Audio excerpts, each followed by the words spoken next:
Kapag talaga salad lover ka, makakita ka lang ng salad, nako, talagang matatakam ka. Yes, dahil masarap kasi talaga, healthy pa.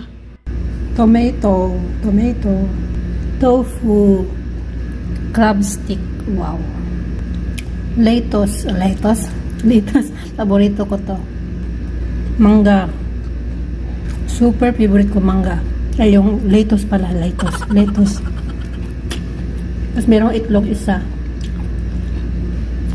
Gustong gusto ko talaga yung salad. Kaya lang, ano lang siya, kulang sa sauce. Gusto ko maraming sauce. Tapos yung mayonnaise na spicy, grabe, super sarap. Yan naman yung libreng sabaw. Naku, paborito ko din yung super sarap din ito. Tofu. Basta tofu ito. So, ito yung usually siniserve sa mga restaurant o mga kainan dito sa Taiwan kapag kumain ka sa labas. Eh. So, ganito yung karaniwang siniserve or yung corn soup.